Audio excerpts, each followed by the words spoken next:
Hello and welcome once again. I guess I'll be doing more reviews from now on. Thank you for all the feedback and support. Now for our second game, we got something a little bit unusual. Now we all know about the Old Republic MMO game that's been going on since 2011.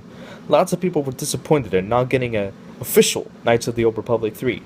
However, the truth was, in 2008, Bioware was in the development stages for KOTOR 3. In fact, they had even finished it, but it was scrapped. Now, when I was in Canada, they gave me a copy of the cancelled game. I won it at a contest, you see. I played it, and when I finished it, they gave me the permission to do a review of it. So here we are, Knights of the Old Republic 3, the Jedi Masters. Not to be confused with the mod, of course. Now, I know what you're thinking. Why am I not reviewing the second game? Well, that's because I don't have a copy of that game, and as mentioned in my Macross review, I have a nasty habit of watching or playing sequels before the originals. Enough of that, what's the story? Much like the last two games of the franchise, you can play as character of any name and gender of your desire. However, this time, much like in the Old Republic MMO, you don't need to play as a Jedi. It's an option, but you can select a class, whether soldier, engineer, or infiltrator for people who want to play as normal soldiers. But for those who want awesome force powers, you have Jedi Knight, Jedi Sentinel, and a Jedi Vanguard. You can even pick your own backstory this time, whether you want to be a colonist, a spacer, or a hunter, and the defining event of your career, which affects your starting morality. After picking those, you find out that it's been an unknown time period since the events of both games. The Republic has been rebuilt, but are now hostile against the Jedi for the events of the last two games, and wanting nothing to do with them. You are sent on a mission along with Jedi Master Kareen to recover some sort of beacon found on the planet of Dantooine that may contain some of the lost knowledge from the Great Hyperspace Wars. However, as you can imagine, chaos ensues. An army of HK-50s led by another Jedi Master by the name of Saren Arturius, who kills Master Kareen, make their way towards your intended destination. You fight your way to get to the beacon, only to get hit by its light. You see visions of death, destruction, and horrors. You wake up to find out that the beacon has been destroyed and the Republic Council is pissed because of the mission's failure. You gather evidence to prove that Saren was responsible for this and find out that he's looking for the conduit in an effort to bring forth the true Sith. So now you must hunt him down with a task force and hopefully figure out the mystery behind the supposed true Sith.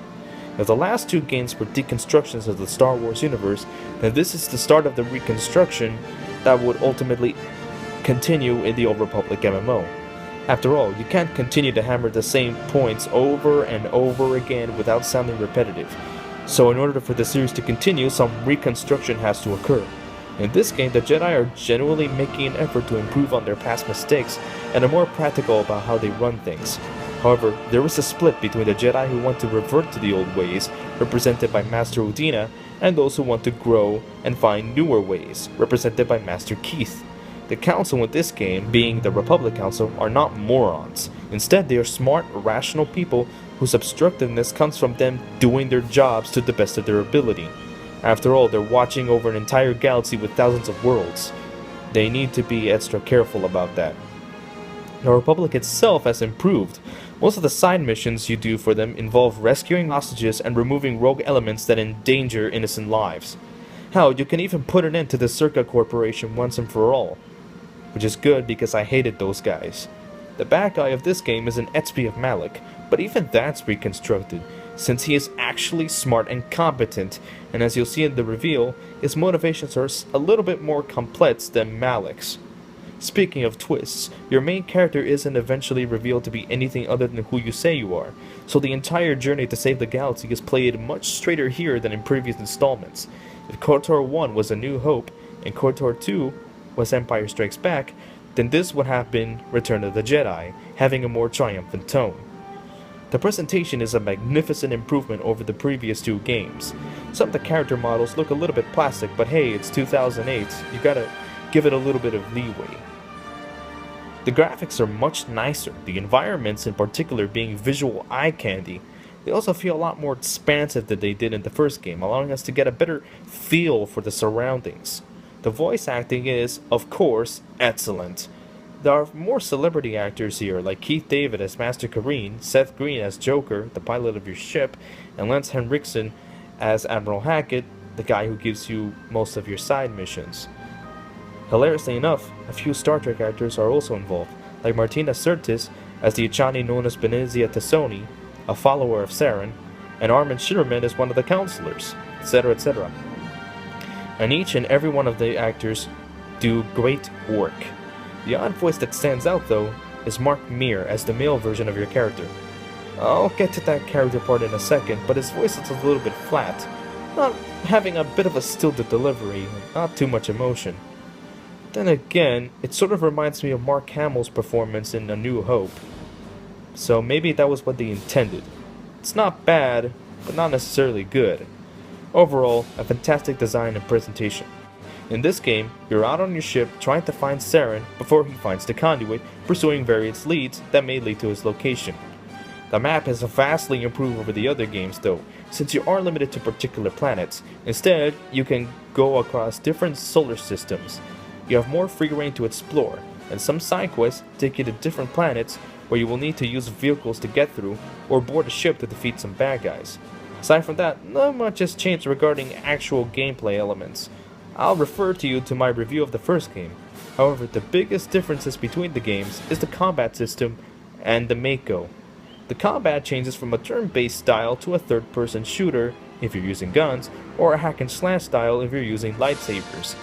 Each class comes with different skills, like Soldier allows you to use more ranged guns and heavier armor, Engineer has more tech skills, Infiltrators use more sniper guns and stealth-based kills, while those with force powers have Jedi Knight gives you a wider range of force powers but only specialize in pistols, Jedi Vanguard uses force for more combat-oriented skills, and Jedi Sentinel gives you a balance of tech and force powers.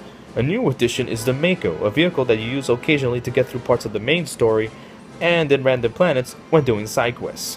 Many people when testing the demo for the game criticize the Mako, but I think it drives decently enough. Sure, you topple over a few times, but it's manageable. Oh, and your main character has a voice now.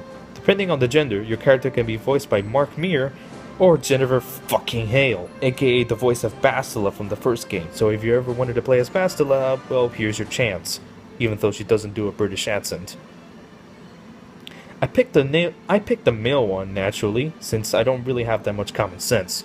Now, when you pick a dialogue option, your character can say lines to the characters they're speaking with. While it does limit the amount of dialogue options, I felt that it allowed me to more connect with the story and characters. There are a few problems with the game, though it's kinda nitpicky. The combat itself isn't all that good, feeling a little bit sluggish. Some of the lines the characters say are done with a strange delivery. And there isn't any real resolution to Matthew Andros and the Exile stories from the previous game. Even when the true Sith reveal themselves, they're barely even mentioned. Some of the side quests become a little bit repetitive. The story feels like a bit of a rehash of the first game, operating under the same basic arc. Though to be fair, there are some huge as hell differences that make it at least a little bit interesting. Still, these are very, very minor problems. The Jedi Masters is almost perfect in execution and design. It serves as a nice finale, while also feeling like the beginning of something new, almost like Dragon Age Inquisition in a way. It's so unfortunate that the game was scrapped, since it would have served as an effective bridge between the KOTOR games and the MMO. Oh well, thanks for watching! Hope you enjoyed my video, and I hope you take a look at my mecha anime reviews for more giant robot antics.